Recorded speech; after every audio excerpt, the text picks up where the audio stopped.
नमस्कार दोस्तों, एक बार फिर से आप सभी का स्वागत है आपके अपने YouTube channel Indian technical institute पर।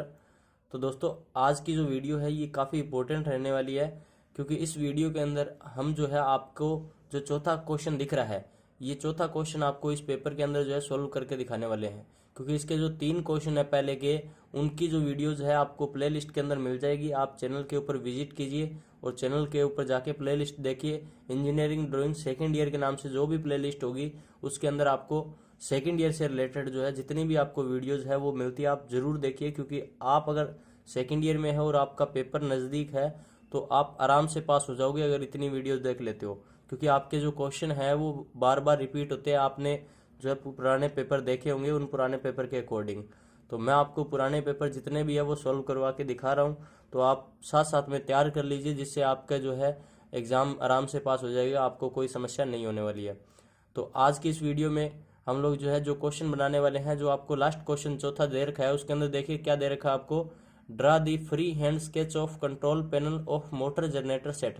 तो आपको MG सेट यानी कि मोटर जनरेटर सेट का जो है कंट्रोल पैनल जो है उसका डायग्राम बनाना है, लेकिन फ्री हैंड स्केचिंग के थ्रू बनाना है। लेकिन मैं आपको यहाँ पर इंस्ट्रूमेंट के साथ में बना के दिखाऊंगा। तो आप जो है उसके अंदर क्या करना है आपको, तो कुछ जो है वहाँ पर प्रकार वगैरह है, स्केल वगैरह है, उनका यूज़ नहीं करना। आपको केवल और केवल जो है वहाँ पर पेंसिल का यूज़ करना है। फ्री हैंड स्केचिंग जब भी बोल दिया जाए तो आपको क्या करना है, केवल और केवल पेंसिल का यूज़ करना है। तो अभी अपने जो है आपको इंस्ट्रूमेंट का यूज़ करते हुए और पूरा का पूरा साफ बन सके, आपको बेहतर समझ में आ सके, इसलिए इंस्ट्रूमेंट का यूज़ करते हुए बना के दिखा रहा हूँ। तो अभी चलिए शुरू करते हैं।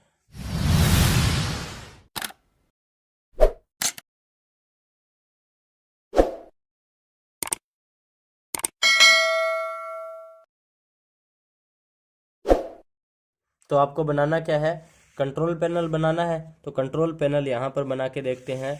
तो सबसे पहले कंट्रोल पैनल बनाने के लिए आपको रिक्वायरमेंट किस किस चीज़ की होने वाली है। तो सबसे पहले आपको जो ज़रूरत पड़ने वाली है वो यहाँ पर एक तो जनरेटर की पड़ेगी, क्योंकि जनरेटर को ही तो आप कंट्रोल करने वाले हैं, तो जनरेटर की ज़रूरत पड़ने वाली है। तो ये जनरेटर के लिए मैंने एक वायर लगा दी। इधर की साइड में मैं जो है मोटर का जो सर्किट है वो बनाता हूँ, तो मोटर के लिए यहाँ पर मैंने एक वायर लगा ली। अब इसके बाद में यहाँ पर मैंने एक एम्पियर मीटर कनेक्ट कर देता हूँ। इसके बाद में आपको एम्पियर मीटर जो है वो बाद में समझ में आएगा क्यों लगाया है और किस लिए लगाया है। ये मैंने एम्पियर मीटर लगा दिया, 0 से लेकर 15 एम्पियर तक का लगा दिया। ये लीजिए। अब इसके बाद में यहाँ से मैं नीचे की तरफ जो है 2 टर्मिनल निकालता हूँ जो आपके जनरेटर के लिए होने वाले हैं। तो ये मेरा पहला टर्मिनल हो गया और ये मेरा जो है दूसरा टर्मिनल हो गया। ये दोनों जो है मैंने निकाल लिए, किसके लिए, आपके जनरेटर के लिए। तो ये देखिए, ये मेरा हो गया जनरेटर। और इसके मैंने यहाँ पर जो है, क्योंकि आपको टर्मिनल बना के दिखा रहा हूँ, मैं जो कनेक्शन दिखा रहा हूँ वो आपको डीसी जनरेटर के दिखा रहा हूँ। क्योंकि क्वेश्चन पेपर में आपको ये नहीं बोला गया कि डीसी मोटर जनरेटर का सर्किट डायग्राम बनाइए या एसी मोटर जनरेटर का सर्किट डायग्राम बनाइए, ऐसा आपको कुछ भी नहीं बोला गया है। तो उसके लिए मैं आपको ये दिखा रहा हूँ। अब देखिए, यहाँ पर आपको इस तरीके से एक वायर कनेक्ट करनी है और यह आपको वोल्ट मीटर बना देना है। क्योंकि वोल्ट मीटर कहाँ जुड़ता है, तो वोल्ट मीटर आपका पैरेलल में जुड़ता है आपका हमेशा। तो ये मैंने क्या कर दिया, यहाँ पर वोल्ट मीटर लगा दिया। अब वोल्ट मीटर लगाने के बाद में इधर जो है मैं क्या करता हूँ, यहाँ पर मैं लोड लगा देता हूँ, लोड कनेक्ट कर देता हूँ। अब देखिए, ये आपका लोड कनेक्ट हो गया। अब ये आपका इधर जो है जनरेटर का जो सर्किट है वो बन गया। क्योंकि आप देखो, सिंपल सी चीज़ क्या होता है, जनरेटर जो है इलेक्ट्रिसिटी पैदा करता है और पैदा करने के बाद में क्या होती है, वो आपकी आउटपुट में खपत होती है लोड के रूप में। तो यहाँ पर आपने आउटपुट में लोड लगा दिया और वोल्ट मीटर लगा दिया कि जनरेटर कितनी वोल्टेज पैदा कर रहा है, और एम्पियर मीटर लगा दिया कि जनरेटर कितनी करंट पैदा कर रहा है, उन दोनों के लिए। अब इसके बाद में अपने इधर की साइड में जो मोटर का जो कंट्रोलिंग सिस्टम है वो बनाते हैं। तो मोटर के कंट्रोलिंग सिस्टम के लिए इधर एक मोटर बनाएंगे सबसे पहले। तो ये लीजिए, यहाँ पर एक अपने बना देते हैं मोटर। तो इधर की साइड में एक आपकी, ये आपकी हो गई मोटर। और ये मोटर के साथ में जो है अपने यहाँ पर लगा दिए हैं कार्बन के ब्रश मैंने। अब देखिए, इसके बाद में आपको क्या करना है, मोटर और जनरेटर एमजी सेट है ना, तो एमजी सेट को आपको पता होगा, एमजी सेट को हमेशा अपने क्या करते हैं, कपलिंग करते हैं, यानी कि दोनों को जो है, दोनों की जो शाफ्ट होती है, दोनों की शाफ्ट को अपने जोड़ते हैं। तो दोनों की शाफ्ट को जोड़ना है, तो दोनों की शाफ्ट को आपको जोड़ने के लिए यहाँ पर बीच में क्या करनी पड़ेगी, कपलिंग करनी पड़ेगी। इसको कपलिंग बोलते हैं असल में। और ये क्या होता है, मोटर और जनरेटर की दोनों की जो शाफ्ट होती है ना, वो दोनों की जो शाफ्ट होती है उनको जोड़ते हैं अपने इस तरीके से। तो हमने, क्योंकि देखो सिंपल सी बात है, जनरेटर जो होता है वो बिजली पैदा कब करेगा, जब आपकी उसकी शाफ्ट घूमेगी। और मोटर को क्या होगा, मोटर को अपने यहाँ से सप्लाई देंगे, सप्लाई देने के बाद में क्या होगा, ये मोटर जो है घूमेगी, और मोटर घूमेगी तो शाफ्ट जो है वो घूमेगी, और मोटर की शाफ्ट घूमेगी तो साथ में हमने क्या जोड़ दिया, जनरेटर की शाफ्ट को। तो जनरेटर की शाफ्ट भी साथ में घूमेगी, और जनरेटर की शाफ्ट साथ में घूमेगी तो जनरेटर जो है बिजली पैदा करके आपको आउटपुट में देगा। तो अपने कंट्रोल क्या करने वाले हैं, मोटर जो है उसकी स्पीड वगैरह जो है उसको कंट्रोल करने वाले हैं। अब देखो, यहाँ से एक वायर निकाल दी मैंने, जो आपकी आगे फ्यूज के लिए जाएगी, और उसके बाद में एक जो है आपका यहाँ पर मैंने स्विच के लिए एक वायर लगा के छोड़ दी। अब देखो, अब इसके बाद में आपको क्या करना है, यहाँ पर इस जगह के ऊपर क्या करना है, एक बॉक्स बनाना है, जिसके अंदर, जिसको अपने बोल सकते हैं एक तरीके से स्टार्टर जो है वो बनाना है। अब आपको पता होगा, ये यहाँ पर आपके जो लिए सर्किट बनाने वाले हैं, वो सर्किट अपने बनाने वाले हैं डीसी शंट मोटर के लिए। और डीसी शंट मोटर के लिए कौन सा स्टार्टर लगता है आपको पता होगा। तो डीसी शंट मोटर के लिए 3 पॉइंट या फिर 4 पॉइंट स्टार्टर लगता है। तो यहाँ पर जो डायग्राम बना रहे हैं अपने, ये डायग्राम आपका एक तरीके से मैं बोल देता हूँ, ये मेरा क्या है, ये मेरा डीसी शंट मोटर के साथ में 3 पॉइंट स्टार्टर है। 3 पॉइंट स्टार्टर है, तो एक मैंने इसको नाम दे दिया आर्मेचर, ये मेरा जेड टर्मिनल हो गया, और ये मेरा एल टर्मिनल हो गया। तो ये मैंने 3 टर्मिनल को नाम दे दिए, और ये मेरा क्या है, स्टार्टर है, यानी कि ये लीजिए स्टार्टर हो गया।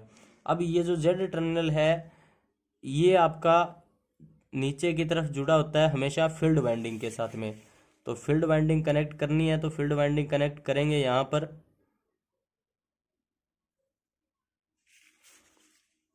इस मोटर के साथ में सीरीज शंट फील्ड वाइंडिंग जो है वो अपने कनेक्ट कर रहे हैं। तो शंट फील्ड वाइंडिंग आपको पता है हमेशा पतले तार और अधिक टर्न की होती है, तो इसको हमने यहाँ पर अधिक टर्न वाली एक क्या कर दिया है, एक फील्ड वाइंडिंग बना के छोड़ दी है।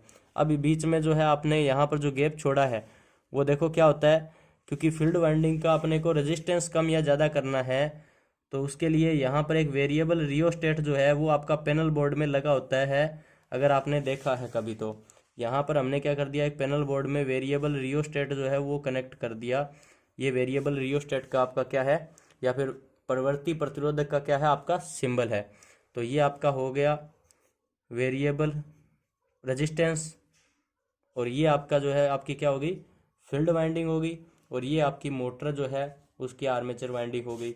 अब इसके बाद में जो एल टर्मिनल आपको दिख रहा है, ये एल टर्मिनल का यूज़ आपको कैसे करना है, तो एल टर्मिनल से आपको आउटपुट, ये इनपुट जो सप्लाई देनी है आपको, इनपुट सप्लाई अब भी तो आपको देनी पड़ेगी। तो इनपुट सप्लाई अपने कहाँ से देने वाले हैं, तो ये जो एल टर्मिनल आपको दिख रहा था, इसी एल टर्मिनल से आपको इनपुट सप्लाई अपने देंगे इस मोटर को। तो ये लीजिए, यहाँ पर आपका पहला हो गया टर्मिनल इस जगह पे, और ये आपका मैंने बोला था आपको यहाँ पर स्विच कनेक्ट करूँगा मैं, ये मैंने स्विच कनेक्ट कर दिया। बीच में मैंने बोला था कि आपको एक फ्यूज़ भी कनेक्ट करके दिखाऊंगा, तो ये मैंने यहाँ पर 2 क्या कर दिए, फ्यूज़ कनेक्ट कर दिए।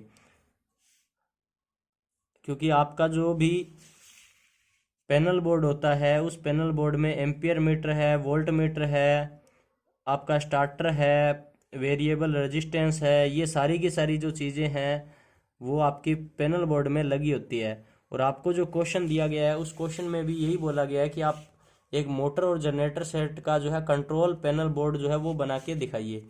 अब यहाँ से मैं इस मोटर को क्या दे देता हूँ, डीसी सप्लाई दे देता हूँ। तो यहाँ से जब मैं डीसी मोटर को सप्लाई दूंगा तो मेरी मोटर चलेगी, और उस मोटर की जो स्पीड है उसको कंट्रोल करके मैं वोल्टेज जो है आपका जनरेटर पैदा करने वाला है, उस वोल्टेज को कम या ज़्यादा कर सकता हूँ। डीसी सप्लाई अपने यहाँ पर दे देंगे। तो पूरे के पूरे अगर आप नाम लिखोगे यहाँ पर भागों के, तो इससे क्या होगा कि आपको एग्ज़ाम टाइम में क्या होता है कि नंबर बेहतर मिल जाते हैं। बाकी जो है जितने भी प्रकार के आप सिंबल यूज करने वाले हो, अगर आप सिंबल सही तरीके से यूज करते हो तो आपको नंबर अच्छे से मिल जाते हैं। ये आपका फ्यूज था, यहाँ पर आपकी वाइंडिंग थी। इस वाइंडिंग को आप जो है, ये आपकी कौन सी वाइंडिंग है, तो शंट फील्ड वाइंडिंग है। तो शंट फील्ड वाइंडिंग को E1 E2 से लिखते हैं, लेकिन यहाँ पर आपका Z लिखा हुआ है तो Z1 Z2 से भी आप लिख सकते हो, कोई समस्या नहीं है। ठीक है, ये आपका वेरिएबल रेजिस्टेंस हो गया, ये स्टार्टर हो गया। तो आप देख सकते हो यहाँ पर मैंने पूरे के पूरे भागों के जो नाम है वो लिख दिए हैं। तो इसी तरीके से आपको भी पूरे के पूरे भागों के नाम लिखने हैं। अब ये जो हमने डायग्राम बनाया, ये कौन सा डायग्राम है, तो ये आपका है कंट्रोल पैनल। कंट्रोल पैनल है ऑफ MG सेट, यानी कि मोटर जनरेटर सेट की बात कर रहा हूँ, मोटर जनरेटर सेट।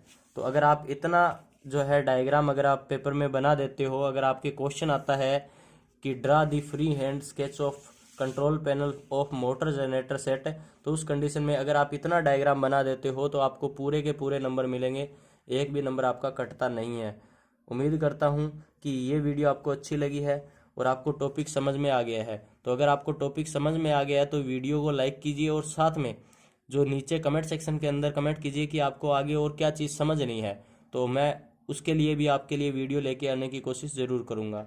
और दूसरा, अगर आपने अभी तक चैनल को सब्सक्राइब नहीं किया है, अगर आपने चैनल को अभी तक सब्सक्राइब नहीं किया तो चैनल को सब्सक्राइब जरूर कीजिए, क्योंकि चैनल को सब्सक्राइब करने से आपको जो है जल्दी से जल्दी नोटिफिकेशन मिलते हैं जो भी वीडियोस हम लोग अपलोड करते हैं आप सभी के लिए। तो उम्मीद करता हूँ कि ये वीडियो आपके लिए बेहतर रही होगी और नॉलेजेबल रही होगी। आप सभी के लिए इसी तरीके की नॉलेजेबल वीडियो के साथ में एक बार फिर से जो है हम लौटेंगे। तब तक के लिए जय हिंद, जय भारत दोस्तों।